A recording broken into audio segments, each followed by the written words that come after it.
Hello, আসসালামু আলাইকুম। আশা করি আপনারা সবাই ভালো আছেন। আজকে আপনাদেরকে দেখাবো কিভাবে লয়ার যে লয়ার ল অ্যান্ড অ্যাটর্নি যে ওয়েবসাইট সিএমএসটি আছে, এটি হচ্ছে কিভাবে আপনারা হচ্ছে cPanel ইনস্টল করবেন। এটা আপনারা কোডকেনিয়ান থেকে অথবা ইভেন্টো থেকে ফার্স্টে কিনে নেবেন, পারচেজ করে নেবেন। তারপরে হচ্ছে আপনারা এই যে প্রোভাইডেড যে স্ক্রিপ্টটি আছে সেটিকে হচ্ছে ডাউনলোড করে নেবেন। তো আমার অলরেডি ডাউনলোড করা আছে। সো আমি নেক্সট চলে যাব হচ্ছে cPanel এ।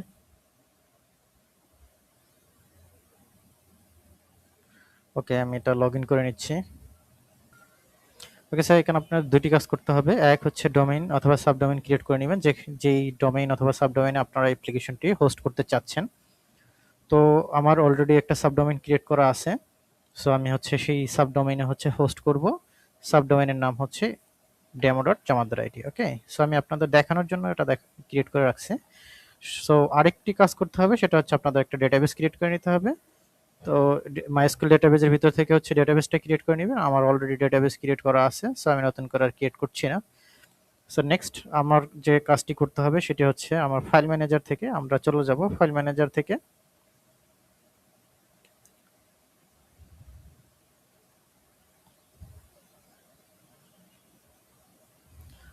আমাদের যে ডোমেইনটি যে ডিরেক্টরিতে পয়েন্ট করা আছে demo.jamadarIT, এখানে চলে যাব। দেন এখানে আমি গিয়ে আমার যে ফাইলটি আমি কোডকেনিয়ান থেকে পেয়েছি সেটিকে হচ্ছে আমি এখানে আপলোড করব। সো আমি হচ্ছে এখানে হচ্ছে এটিকে আপলোড করে দিব। সো আপলোড হয়ে গেছে। দেন আমি এটা কেটে দিব। কেটে দেওয়ার পর আমি হচ্ছে এই জিপ ফাইলটিকে এখানে হচ্ছে এক্সট্রাক্ট করে নিব। ওকে, এটা এখানে এক্সট্রাক্ট হয়ে গেছে। সো আমি এই ট্যাবটি কেটে দিব। দিয়ে আমি হচ্ছে এখানে এসে জাস্ট রিলোড করব।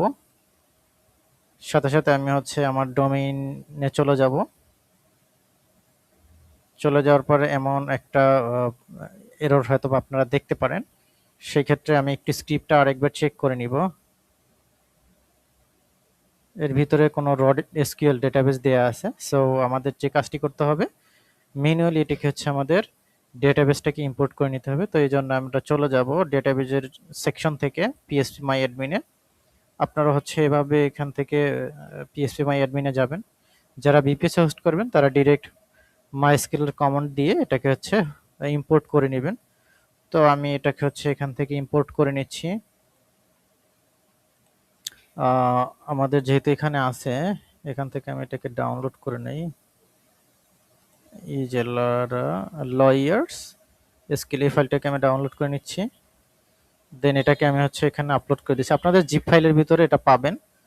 সো আমি এটাকে হচ্ছে এখানে আপলোড করে দিলাম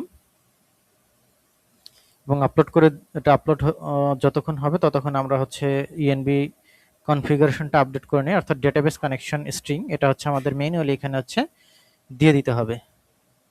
সো আপনারা হচ্ছে .env ফাইলটা ওপেন করবেন। ওপেন করার পরে এখানে হচ্ছে আপনাদের ডেটাবেজের ক্রিডেনশিয়াল দিয়ে এটাকে হচ্ছে রিপ্লেস করে দিবেন।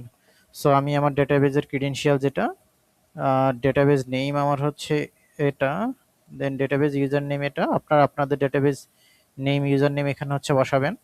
আর পাসওয়ার্ড হচ্ছে আমার এটা। সো আমি পাসওয়ার্ড এখানে বসাই দিলাম। দেন এটাকে আমি সেভ করলাম।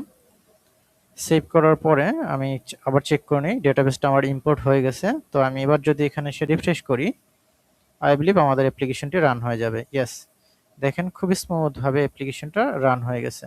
দেখেন সব কিছুই ঠিকঠাক। কন্ট্যাক্ট যদি যাই, ব্লগে যদি যাই আমি, তারপরে এখানে আরও বেশ কিছু পেজ আছে, তারপরে সার্ভিস আছে, তারপরে অ্যাবাউট আস আছে, তারপরে হোম পেজ আছে। পুরো অ্যাপ্লিকেশনটা খুব সুন্দরভাবে স্মুথলি অ্যাপ্লিকেশনটা রান হয়ে গেছে।